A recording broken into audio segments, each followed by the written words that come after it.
Tim Penggerak Pemberdayaan dan Kesejahteraan Keluarga TPPKK Kabupaten Aceh Besar bersama kelompok kerja Bunda PAUD, Badan Kontak Majelis Taklim atau BKMT, serta Dewan Kerajinan Nasional Daerah Kabupaten Aceh Besar menyantuni 40 anak yatim dan menggelar buka puasa bersama di Meligo Bupati Aceh Besar, Kota Janto pada Jumat 22 Maret 2024. Santunan kepada anak yatim tersebut diserahkan langsung oleh penjabat Bupati Aceh Besar Muhammad Iswanto SS TPMM selaku pembina dan PJ Ketua TPPKK Kabupaten Aceh Besar Cut Reski Handayani SIPMM. Kegiatan tersebut turut diwarnai dengan tausiah oleh Ustadz Masrul Aidi LCMA yang mengingatkan terkait pentingnya mensyukuri segala nikmat yang Allah Subhanahu wa Ta'ala berikan dalam kehidupan. Pada kesempatan itu, dalam rangka menyambut bulan suci Ramadan yang dipenuhi dengan keberkahan, PJ Bupati Aceh Besar Muhammad Iswanto mengajak seluruh elemen masyarakat untuk saling berbagi. Menurutnya, spirit berbagi ini menjadi kunci dalam meningkatkan kebersamaan dan keharmonisan dalam kehidupan bermasyarakat.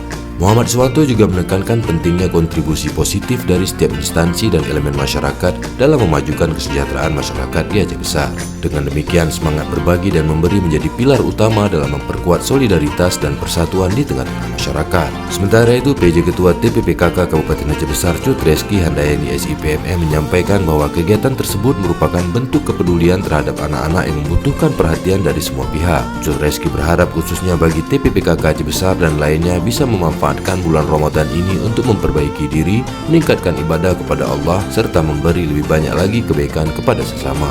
Oke. 1, 2, 3. 1, 2,